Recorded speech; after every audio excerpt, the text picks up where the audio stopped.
فيلم A Few Good Men، مش عارف الانجليزي بتاعي صح ولا لا عشان أنا مدرسة بدرس سكول فعادي. المهم ان المشهد فيه جلسة محاكمة مثيرة جدا. بيستدعى الكولونيل ناسان جيسوب عشان يدلي بشهادته على مكان امر بقتل واحد من افراد معسكره. المحامي الشاب دانيال كافي بيحاول يخليه يعترف بالحقيقة. You want answers? I think I'm entitled. You want answers? I want the truth! You can't handle the truth!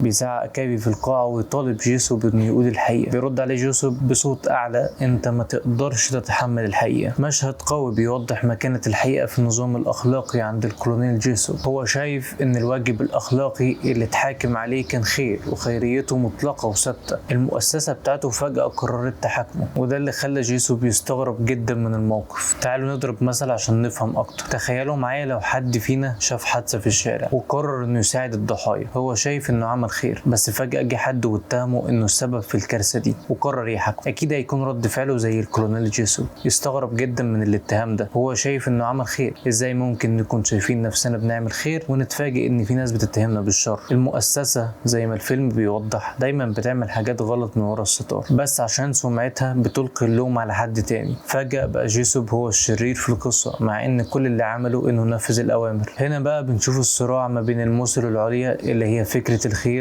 والواقع اللي بيحصل قدامنا اللي ممكن يكون وحشي ومش إنساني. مشهد المحاكمة ده بيفكرنا بأهمية الحقيقة في تاريخ الفكر الإنساني. سقراط الفيلسوف اليوناني اتحاكم واتعدم عشان كان بيدور على الحقيقة وكان شايف إن الحقيقة أهم من حياته. وأفلاطون تلميذ سقراط اتسجن في صقلية عشان نفس السبب، وبعدين قدر يطلع من السجن ويفتح أكاديميته. كمان الفيلسوف الألماني هيدجر شايف إن علاقتنا بالحقيقة هي اللي هتساعدنا نتحرر ونبقى أقرب للفهم الصحيح للعالم. تعالوا نضرب مثال. تخيلوا معايا ان في واحد ماشي في الشارع وكل الناس شايفاه حرام، بس هو عارف انه بريء. هو عايز يثبت براءته بس محدش مصدقه. هو مؤمن بالحقيقة بتاعته وعايز الناس كلها تعرفها. من هنا نفهم ان في ناس ممكن تكون شايفة نفسها على حقيقة بس محدش مصدقها، وده بيوضح فكرة الحقيقة الثابتة. من هنا نقدر نفهم قد ايه الانسان بيستميت عشان يوصل للحقيقة، عشان هي اساس الفكر الانساني. ولو اتشالت من الخريطة يبقى احنا تايهين من غير هدف. الفكر الانساني مر بمنعطف مهم اللي هو ما يعرف بمنعطف السيولة او عصر ما بعد الحداثة. عصر بقى فيه كل حاجة نسبية. احنا بقينا عايشين ما بين مسارين: مسار العلم والتقدم ومسار الشك في كل حاجة. العلم بيقول لنا ان في حقائق ثابتة، الحداثة بتقول لنا شككوا في كل حاجة. فبقينا احنا عايشين في دوام، عايزين نصدق العلم وفي نفس الوقت مش عايزين نصدق اي حاجة ثابتة. الانسان الحداثي بقى عايش في دوام،